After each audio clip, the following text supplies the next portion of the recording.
جب حضرت امام حسین اور دوسرے آیان و انصار کو شہید کر دیا گیا تو ان کے سر نیزوں کی نوک پہ چڑھا دیے گئے۔ حضرت امام حسین کا کٹا ہوا سر اور باقی 71 افراد کے کٹے ہوئے سر نیزوں کی نوک پہ، اور 10 سواروں کو ابن سعد نے کہا کہ ان کو رون دو، اور گھوڑوں کی ٹاپوں تلے حضرت امام حسین رضی اللہ تعالیٰ عنہ اور ان کے آوان و انصار کو جو ہے وہ روندا گیا، حتیٰ کہ ان کی استخوان مبارک، ان کی ہڈیاں بھی چور چور ہو گئی۔ روننے سے قبل ان کا لباس اتار لیا، ان کے کپڑے اتار لیے گئے۔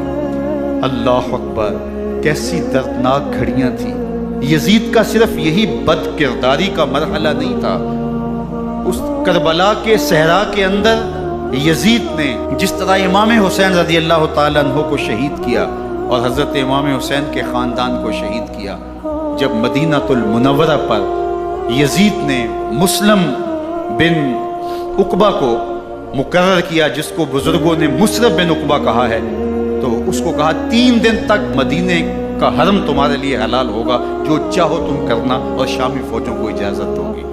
تو وہاں بھی انہوں نے 10,000 تابعین اور 700 صحابہ کو شہید کیا۔ حضرت ابو سعید خدری رضی اللہ تعالیٰ عنہ گھر سے باہر نکلے، کافی بوڑھے ہو چکے تھے، تو انہوں نے حضرت ابو سعید خدری کو پکڑ لیا، کہا تم کون ہو؟ کہا مجھے ابو سعید خدری کہتے ہیں۔ تو کہا ہاں تمہارا نام سنا ہے، اور داڑھی سے پکڑ کے کھینچا اور کہا کہ ہے تمہارے پاس جو ہمیں دو؟ تو کہا کہ میرے پاس تو کچھ بھی نہیں، میں تو فقیر آدمی۔ تو ان کے گھر ان کو لے گئے، تو 2 کبوتر رکھے تھے حضرت ابو سعید خدری نے، تو وہ کبوتر لوٹ کے لے گئے۔ اللہ اکبر۔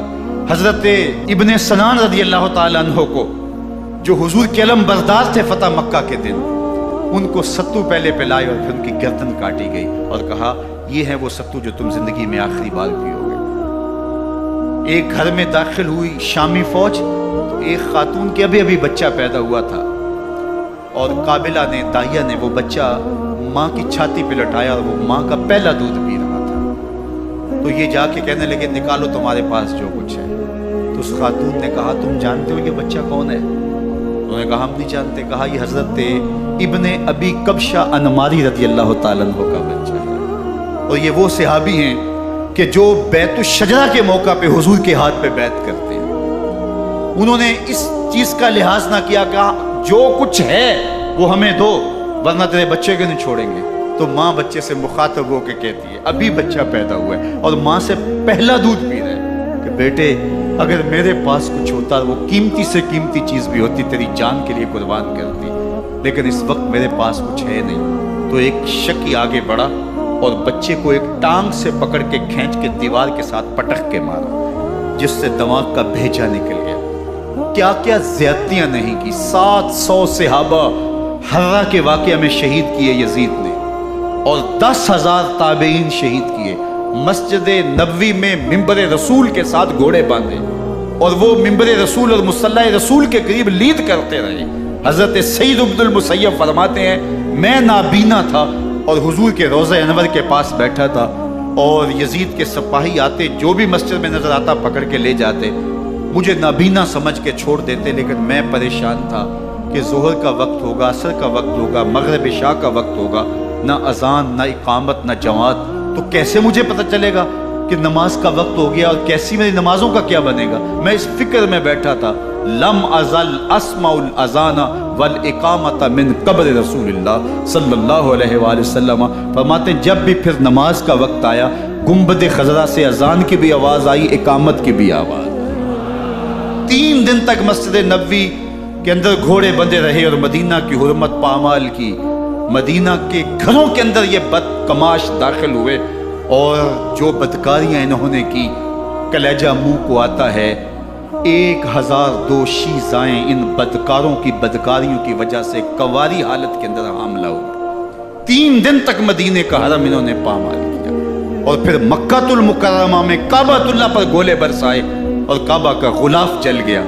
وہ تو یزید مر گیا، اور حضرت عبداللہ ابن زبیر رضی اللہ تعالیٰ عنہ نے اپنی خلافت کا اعلان کیا۔ یزید کے یہ کرتوت تھے، ادھر اہل مدینہ کو ستایا، ادھر اہل مکہ کو ستایا، اور رسول اللہ صلی اللہ علیہ وسلم کے خانوادے کی بے حرمتی اور توہین کی۔ نہ صرف انہیں قتل کیا گیا ان کی لاشوں پہ گھوڑے دوڑائے. ابن سعد اور شمر جو ہے وہ خیموں میں داخل ہوا اور مخدرات اسلام کی چادریں چھیننے کی کوشش کی. حضرت زینب سلام اللہ علیہ نے مخاطب ہو کے کہا ہمارے چہرے کے رکھوالے چلے گئے ہیں، ظالم تو خیال نہیں کرتا ہم رسول اللہ کی بیٹیاں ہیں. حضرت شہربانو، حضرت زین العابدین اور حضرت زینب سلام اللہ علیہ ان تینوں کو ایک اونٹ پہ باندھا گیا اور باقی اونٹوں پہ باقی سادات کو، حضور کی شہزادیوں کو باندھا گیا، رسیوں میں جکڑا گیا اور اونٹوں پہ باندھ کر کے کوفے کی جانب آگے آگے شہیدوں کے سر چل رہے ہیں اور پیچھے یہ قافلہ چل رہا ہے. اور جب یہ قافلہ وہاں سے گزرا جہاں لاشیں پڑی تھی، امام زین العابدین 14 سال کے تھے اور بیمار تھے اور ان کا حوصلہ نہ ہوا، وہاں غشی ان کے اوپر آنے لگی. اور وہ منظر ابن کثیر نے، باقی لوگوں سب نے لکھا ہے کہ پھر جب ان کی یہ حالت ہوئی تو پھر سیدہ زینب سلام اللہ علیہ جنہوں نے ابھی تک بڑے حوصلے کے ساتھ ساری مشکلات کا مقابلہ کیا تھا، اب ان کے بندن ٹوٹ گئے اور آنکھوں سے آنسو بہنے لگے اور سیدہ زینب تھے امام حسین رضی اللہ تعالیٰ عنہ کی لاش پہ کھڑے ہو کے، اور وہ روندی ہوئی لاش، ٹوٹی ہوئی ہڈیاں اور وہ بریحاں بدن، کٹا ہوا سر نیزے کی نوک پہ اور لاش یہ پڑی ہے. تو حضرت سیدہ زینب نے مدینے کی طرف منہ کر کے جو ہے وہ حضور سے فریاد کی، یا محمد آہو، یا محمد آہو، ھذا حسین بالآراء مزمل بالدماء، یا محمد آہو بناتوں کا سبایا. یا رسول اللہ، اے پیارے آقا، یا جدہ ہو، اے ہمارے نانا محترم، یہ دیکھیے آپ کا حسین پڑا ہوا ہے. بدن سے کپڑے اتار لیے گئے، خاک ہوائیں اڑا رہی ہیں اور اس کے اوپر چادر جو ہے وہ مٹی کی پڑ گئی ہے. حضور آپ کی اولاد کاٹ دی گئی اور پھر کہا بناتوں کا سبایا. حضور دیکھیے آپ کی بیٹیوں کے ہاتھ باندھ دیے گئے، اونٹوں پہ کس دیا گیا ہے. سر شہیدہ آگے آگے چل رہے ہیں اور حضرت سیدنا امام حسین کا آگے آگے سر ہے. راستے کے اندر ایک جگہ آئی، رات گزری اور ان کو اتارا گیا. رات کا موقع تھا، ایک خاتون آئی اور اس نے کوئی کھانا پیش کیا ان کو اور کہا کہ میں کسی زمانے میں حضرت سیدہ فاطمہ تو زہرا کی نوکری کیا کرتی تھی، ان کی لونڈی تھی، ان کی کنیز تھی، اور آج مجھے پتہ چلا کہ آپ لوگ گزر رہے ہیں تو میں نے کہا کہ میں اپنی مخدومہ کے خاندان کی خدمت کروں. اور پھر اس نے کہا کہ اس وقت سیدہ کی گود میں ایک 6-7 ماہ کی بچی تھی جس کو زینب کہا کرتے تھے. تو سیدہ زینب نے کہا کہ اماں اگر پہچانتی ہو تو وہ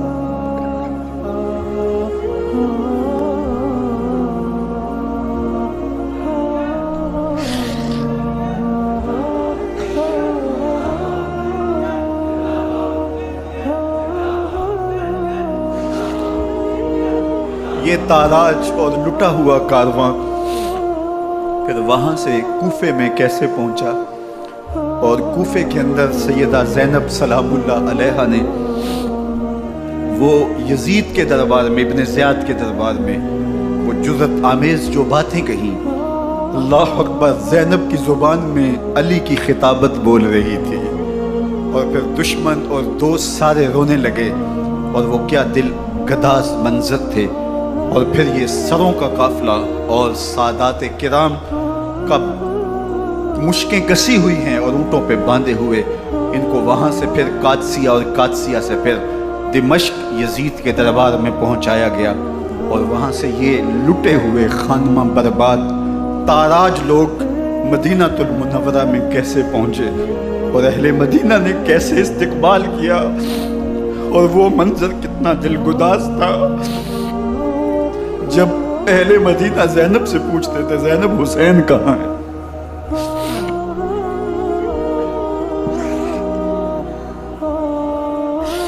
بے مروت بے وفا تیرا بھی کیا افسانہ ہے، جس نے اپنی ہی شمع کو گل کیا تو وہ پروانہ ہے. اپنے پیغمبر کے شہزادوں کو اور اپنے پیغمبر کی شہزادیوں کو جو دکھ اس امت نے دیے، یہ کائنات کی ایک انوکھی داستان ہے. اللہ ہمیں اسوہ شبیری پہ عمل کی توفیق عطا کرے اور ان کے نقوش پا کی برکتیں دے، اہل بیت کی محبت ہماری روحوں میں جذب کر دے، اور جس عظیمت کے ساتھ، جس حوصلے کے ساتھ انہوں نے دکھوں کو جھیلا، جو دہکتی آگ کے شعلوں پہ سویا وہ حسین، جو جواں بیٹے کی میت پر نہ رویا وہ حسین، جس نے سب کچھ کھو کے کچھ نہ کھویا وہ حسین، مرتبہ اسلام کا جس نے دوبالا کر دیا، خون نے جس کے دو عالم میں اجالا کر دیا، جو کہ سوزے غم کو سانچے میں خوشی کے ڈھال کے مسکرایا موت کی آنکھوں میں آنکھیں ڈال کے۔ اے حسین ابن علی تم پر سلام، نازش آل نبی تم پر سلام۔ ذرا میرے ساتھ یہ پڑھ لیجئے، اے حسین ابن علی تم پر سلام، نازش آل نبی تم پر سلام، تم پہ لاکھوں رحمتیں لاکھوں سلام، اے شہیدان محبت کے امام، لالا گوں لالا بدن لالا کفن، اے چمن اندر چمن، زندگی ہی زندگی تیری حیات، اے حیات اندر حیات، افتخار ملت بیضا ہے تو، رب کعبہ کی قسم یکتا ہے تو، فخر کا دل میں دریچہ باز کرنا چاہیے، جن کا تو آقا ہے ان کو ناز کرنا چاہیے۔